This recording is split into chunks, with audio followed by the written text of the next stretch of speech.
Halo traders, balik lagi sama saya The Dude dari Kripto dan Saham USA. Apa kabar kalian semuanya? Semoga kalian semua dalam keadaan baik dan happy selalu ya. Walaupun harga kripto belakangan lagi turun, tapi yang perlu diingat asalkan kalian percaya sama fundamentalnya kripto dan teknologi blockchain ke depannya. Kali ini saya akan menganalisis pergerakan harga mata uang kripto Polygon, ticker symbol MATIC, pairing to Binance US Dollar atau BUSD. Oke, semoga video ini bisa membantu Anda memahami pergerakan harga MATIC karena salah satu poin penting dalam kita melakukan trading adalah follow the price action. Wherever it goes, up or down, rock bottom, or moon. Yep.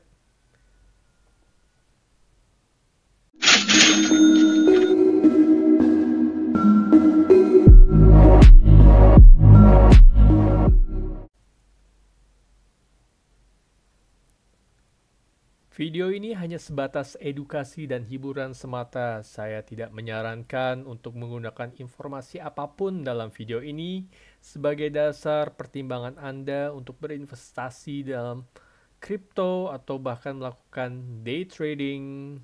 Because I'm just a random dude in the internet who eat crayons. So let's start, shall we?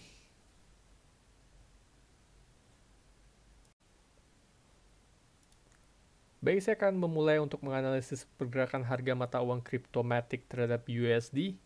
Mulai dari bulan Februari sampai dengan saat ini, MATIC diperdagangkan di harga 2,048 dan MATIC sudah turun minus 4,34% dalam 24 jam terakhir.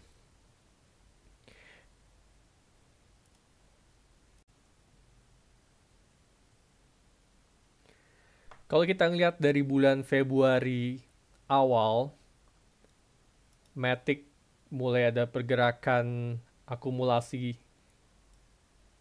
harga di sini, kemudian dia trading sideways di sini sampai dia lompat rip ke all time high-nya dia di sini, diperdagangkan di angka 2,665, kemudian turun balik ke support levelnya dia di 0,7 lagi di sini. Kemudian dia naik lagi, ciptakan resisten barunya dia di sekitaran 1,063 sebelum dia naik lagi, terjadi distribusi di kisaran 1,7, kemudian turun lagi di sekitar bulan September, menciptakan support levelnya dia di kisaran 1,1. Kemudian mulai dari Oktober awal ini dia naik lagi, pumping lagi,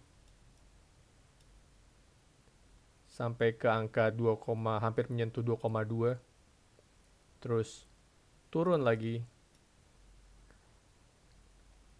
membentuk support level yang baru di sini sekitaran 1,6, kemudian sampai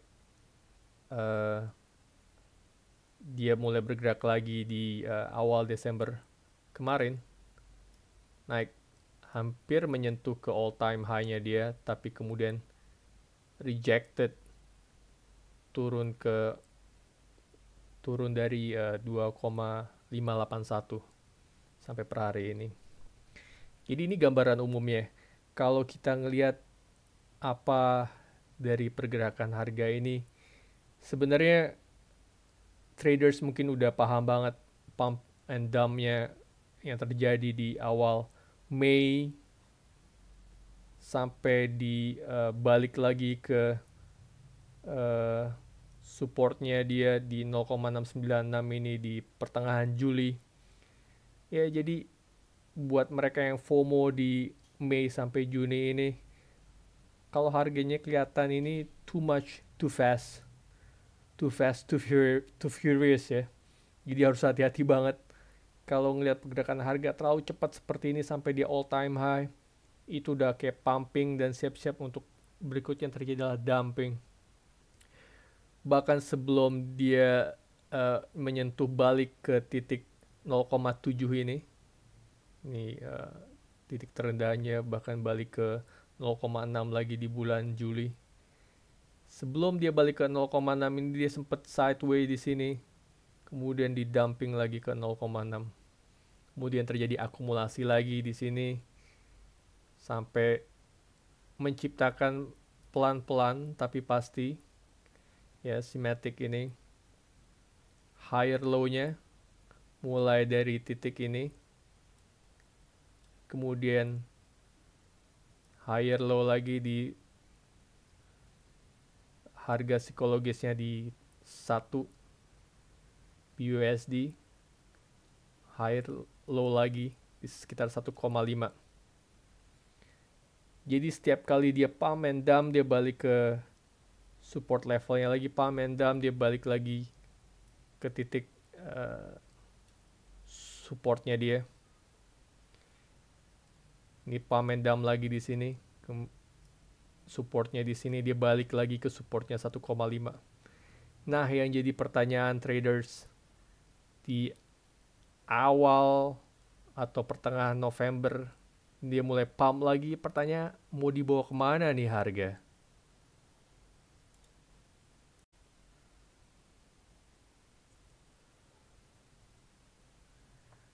Oke, masuk ke pergerakan harga Matic habis jadi dump di 20 Juli ini, kemudian dia mencoba untuk bangkit lagi ya dari titik terendahnya ini di bulan Juli. Kemudian dia mulai akumulasi lagi, sideways lagi di sini. Kemudian tercipta beberapa kondisi yaitu higher low lagi, higher low. Berbarengan dengan itu ada higher high lagi, ada higher high lagi, ada higher high di bulan Desember. Jadi kalau kita bisa ngelihat pattern yang terjadi di sini, kalau kita bisa gambarin ya, mulai dari 20 Juli ini, higher low-nya itu menciptakan channel pattern. Itu lebih cenderung ke upward atau ascending channel. Kalau kita bisa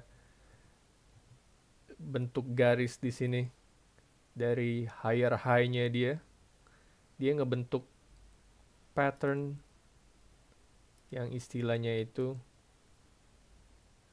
ascending channel. Lalu pertanyaannya sebenarnya apa yang terjadi di ascending channel ini? Ini udah mulai kelihatan nih buat traders di sini, titik dari higher high dia terakhir. Dia mau ke bawah lagi menyentuh titik ini untuk lewat lagi, atau dia bounce push back lagi ke atas. Itu yang jadi pertanyaan. Kemudian ada kemungkinan juga, kalau boleh saya hapus ini gambarnya. Kalau kita zoom in lebih dekat lagi di pola terakhir ini, si Matic ini sebenarnya udah ngebentuk pola baru lagi di sini, yang namanya cup and handle. Sebenarnya dia udah pull back di titik ini, kemudian udah push back lagi, tapi ada rejection di titik pertanggal 8 Desember ini. Highest price-nya was 2.581, terus mantul balik lagi ke bawah. Dia mau bikin pattern berikutnya, another cup and handle lagi, atau dia justru tadi seperti saya gambarin sebelumnya, balik ke titik ascending channel tuh tadi.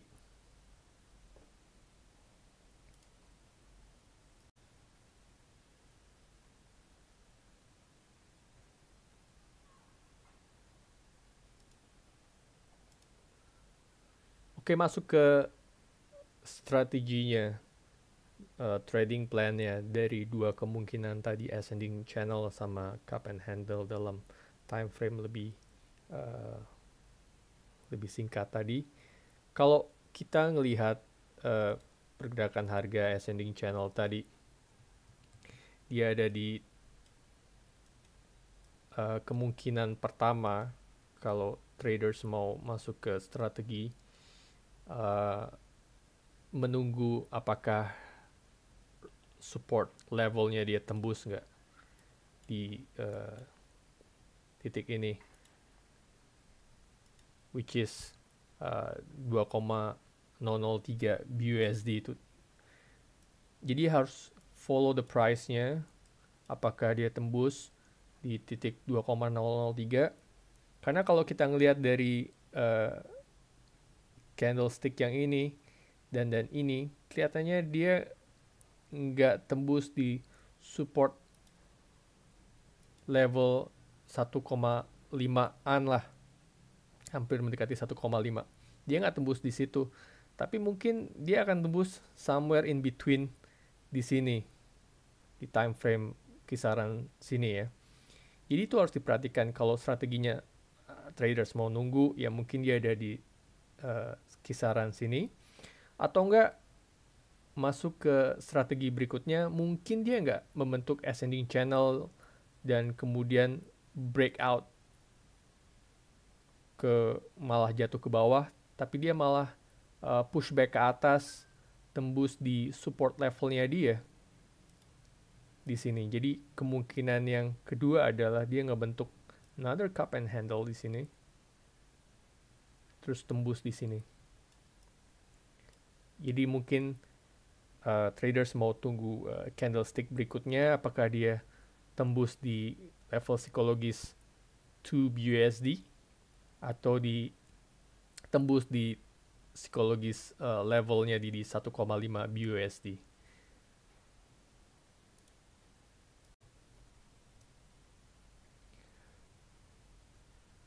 Jadi dari gambaran umum tadi, kalau kita analisis lebih lanjut dari bagian awal symmetric ini, pump and dump, too much too fast too furious, itu yang kejadian berikutnya pasti dumping abis-abisan buat kalian ya. Ya masuk di all time high-nya ini, ya harus bersabar ya untuk nunggu harganya balik lagi ke titik ini, dan syukur-syukur breakout di sini nantinya minggu depan atau enggak tahun depan, ngelihat situasi.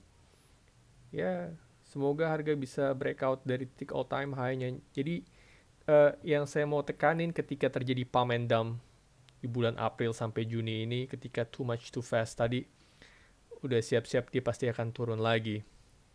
Jadi kalau patternnya itu ini udah kelihatan dari symmetrical wedge ini, ketika ada di 18 Juni ini, dia converge di sini, ternyata dia nggak naik, tapi dia malah turun. Dan turun yang kemudian abis itu terjadi adalah sideways dari bulan Juni sampai 7 Juli ini. Bahkan dia di dump lagi sampai ke titik sini. Jadi ini pattern yang pertama yang perlu kita pelajarin. Kalau udah wedge gini, kemungkinan harga itu bisa dia ke atas atau malah ke bawah. Ya, jadi bisa dia ke atas atau ke bawah. Itu kalau dari wedge pattern. Oke.